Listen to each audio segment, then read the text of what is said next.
You will dead part 2। जब सुशन को jail हुई तो उसके दोनों बच्चों क्रिस और चीनी को उनकी एंटी इलियाना अपने घर ले गई। 2 हफ्ते बीत चुके थे। दोनों बच्चे अपनी एंड के साथ घुल मिल गए थे और उन दोनों बच्चों की मासूम जेल में थी। उसके केस हियरिंग में अभी भी कुछ टाइम बाकी था। वैसे तो वो मेंटली बिल्कुल नॉर्मल हो चुकी थी, मगर वो पहली जैसी सूजन नहीं रही थी। वो दिन भर खोई खोई सी रहती थी और रात में बहुत डिस्टर्ब फील करती थी। एक रात सुजन अपने सेल के बेड पर बैठी थी। उस सामने दीवार पर एक टक लगाए देखी जा रही थी।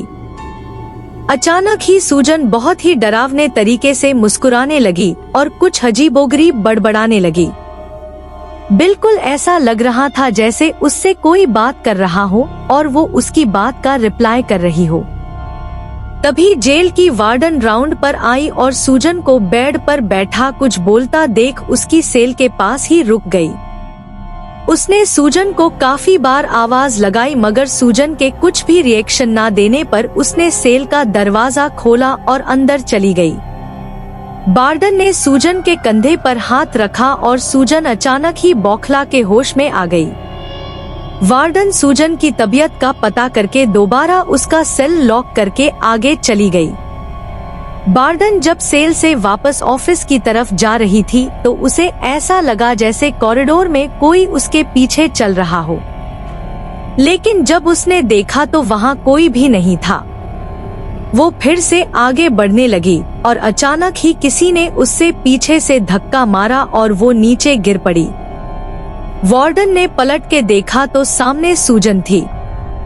उसकी आंखें बिल्कुल लाल थी, बाल बिखरे हुए थे और अपने लंबे और काले नाखूनों से वो जमीन खुरच रही थी। उसकी पीठ कुबड़ी हो गई थी और गर्दन एक तरफ मुड़ी हुई थी।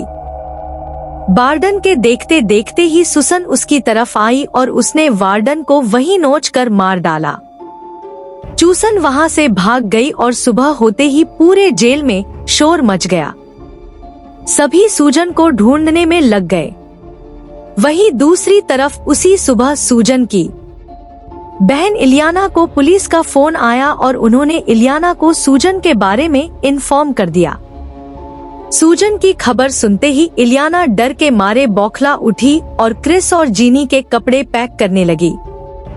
उसने सोच लिया था कि जब तक सुसने दोबारा पकड़ी नहीं जाएगी तब तक वो दोनों बच्चों को शहर से कहीं दूर लेकर चली जाएगी। इलियाना जब जीनी को पिक करने उसके स्कूल पहुंची तो उसे पता चला कि सुशन पहले ही आकर जीनी को स्कूल से ले गई थी। यह सुनकर इलियाना घबरा उठती। उसने क्रिस को अपने साथ लिया और वापस सुजन के पुराने घर पहुंच गई। क्रिस अंदर जाने से बहुत डर रहा था तो इलियाना ने उसे कार में ही वेट करने को कहा और खुद अंदर चली गई।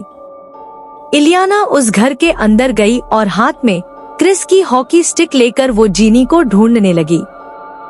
उसने पूरा घर छान मारा लेकिन सुजन और जीनी कहीं नहीं थे।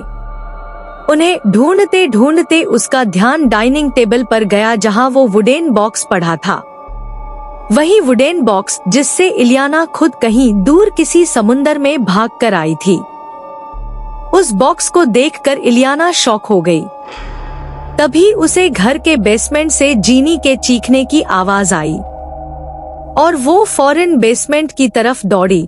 वहीं बाहर अचानक शाम का मौसम बिगड़ने लगा। एहसान हीरा छा गया कि मानो कोई तूफान आने वाला होगा। गाड़ी में बैठा क्रिस ये सब देख ही रहा था कि उसकी नजर बार बार घर के बाहर वाले पेड़ पर जा रही थी। अचानक बारिश होने लगी और तेज बिजली की कड़क में क्रिस को उस पेड़ पर एक लड़की की लाश बनी हुई दिखी। वही लड़की जिससे उसने उस वीडियो टेप में देखा था। क्रिस के पैर वहीं जम गए और कभी उसकी गाड़ी की खिड़कियों को कोई जोर से ठोकने लगा। अंदर इलियाना जैसे ही बेसमेंट तक पहुंची उसने देखा कि सुजन सामने बैठी कुछ नोच नोच कर खा रही थी। जब इलियाना ने पास से देखा तो उसके रूम पे खड़े हो गए। सुशन अपनी ही बेटी जीनी की बॉडी से उसका मांस निकाल निकाल कर खा रही थी। इलियाना वहां से भागने के लिए जैसे ही पीछे हुई, सूजन ने मुड़कर उसकी तरफ देखा।